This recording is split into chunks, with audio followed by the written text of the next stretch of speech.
So now we're looking at ways of adding value and working out whether a project is a potential profit-making project or not. Some people get really bogged down in making this decision, but we've already done the heavy lifting with our research, so this process in some ways becomes academic. What we need to work out if there's sufficient potential to add value on a multiple fronts. So we're not just talking about making it look better, we're talking about expanding the usability of the property and overcoming buyer objections, plus making cosmetic improvements so we create that emotional bond between the buyer and the property. And the place to start is with big ticket items. So we need to find whether there's any development potential, and this will be determined by the block size. If it's big enough to subdivide an additional block or add a granny flat or actually extend the existing property, then this will, in most cases, add value. Big corner blocks are good because they offer the possibility of street access for a subdivision or even a granny flat as opposed to creating a battle axe block. Subdivision or even extending the existing property is a great way to add value, but the zoning determines the percentage of area allowed in the building and it's measured in floor space, not building footprint, so it's a ratio. Big problems can be big opportunities. Almost anything can be fixed, it's just a matter of what it will cost. Most buyers shy away from big problems because of the fear of the unknown. But by spending some time investigating and then negotiating a discount to the value of the repair costs or more, it can turn into a big plus. Some issues that fall into this category are structural issues like wall movement and or cracks, rising damp, asbestos, poor access, termite damage, and heritage issues. The important thing is you absolutely must do extensive due diligence. You need to really investigate the problem and your ability to solve it, and also get several written quotes on the solution before you go into purchasing a property with a problem. Never rely on verbal quotes. Okay, a poor floor plan is also a great opportunity. Again, anything is possible depending on what it costs. It also depends on the structure, what the construction is, whether it's solid brick or timber frame, whether the walls you want to remove are load bearing in that they're holding the roof up. Look at maximising the livability of the house by opening up the living areas and increasing bedrooms if necessary. In my view, the ideal renovation is one where you can perform a minor rework of the floor plan to create a large open plan living area and make an obsolete formal dining room into a bedroom, plus cosmetic changes. It can be done quite quickly, isn't too challenging, and is full of the fun bits, the cosmetic changes. Here's an example of a local property. It really demonstrates a good strategy. It was made look bigger because of the large open plan family room. Although the bedrooms weren't overly big, it had 4 and 3 bathrooms. The kitchens and bathrooms were renovated. They did actually add a bedroom. Just go back here. They did actually add a bedroom, plus created a good alfresco entertaining area. This property sold for 1.335 million. So you can see down the back here, this bedroom was added on, but otherwise it was really a rework of the original floor plan. And you can see this massive room in the middle was a big plus. Okay. And there's the exterior, very nice established gardens, but otherwise haven't really done a lot to the outside. And here's a large kitchen living area.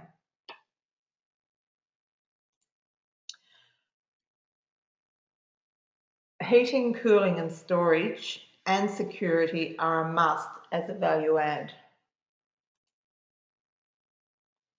Street appeal is another big ticket item. If you can find something that looks terrible, give it some charm from the street, you will increase its value significantly.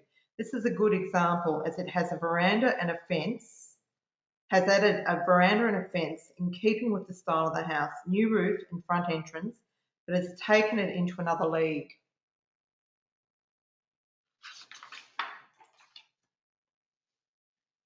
While we're on high impact improvements, cement render is right up there.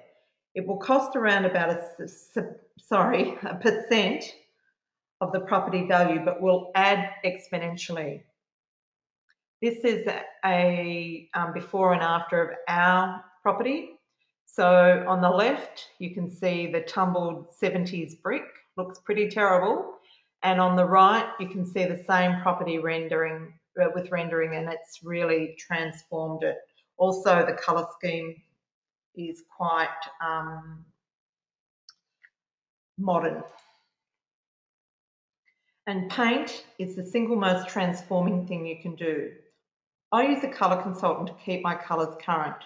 You can recycle the colour scheme on other properties, but I think the cost of a colour consultant pales into insignificance when you consider the value colour adds. And getting it wrong can be very costly. Of course, the colours are best kept neutral, but neutral doesn't need to be bland. It can be quite strong, especially with the lovely greys that are being used at present. And this is a fantastic example of a great colour scheme, really enhancing a house. Kitchens and bathrooms add value as long as you manage the costs and are sympathetic to the style of the house. A 3-bedroom house should have 1 to 1.5 bathrooms, and a 4-bedroom can have up to 2.5. Any more is a waste of money.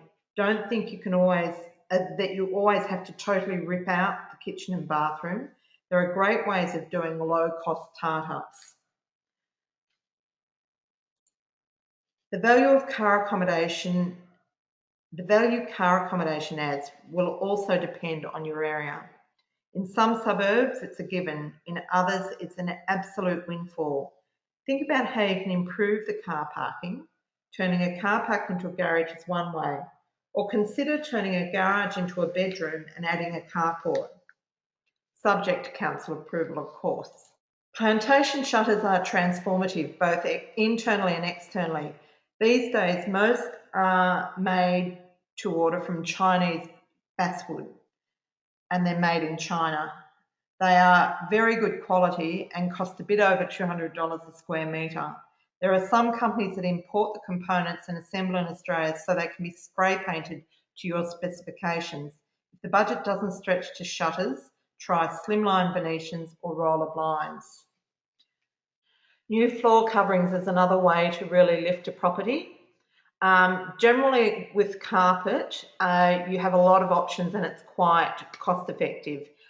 I tend to like to keep the colours not too light, because particularly when we're renovating for family homes, light coloured carpets just don't wear well with children. So, and particularly now when the darker colours are actually quite on trend, I would go for a darker colour.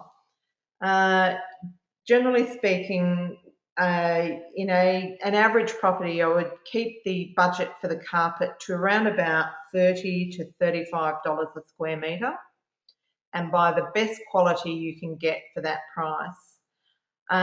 With timber floors, solid timber is by far the most desirable, but it depends on the value of your property.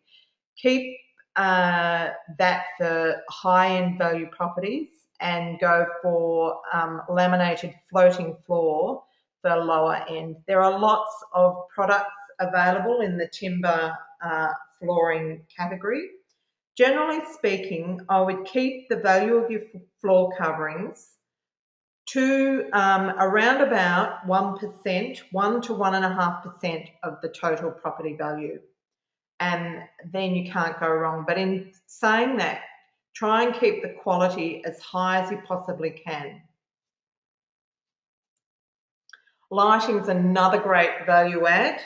You don't have to spend a lot of money on lighting. You can get quite good quality light fittings for a reasonable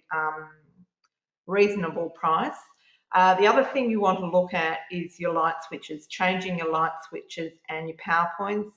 Grubby old light switches are a real turn off. And you can also use your lighting to create some wow. Pendant lighting is particularly good for this. Things like over a breakfast bar, you can add some pendants to really add some charm.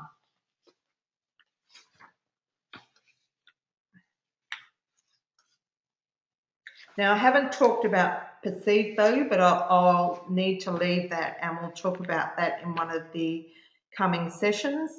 So once you have your wish list of improvements, the next step is to do the costing and feasibility, and we'll move into that next week.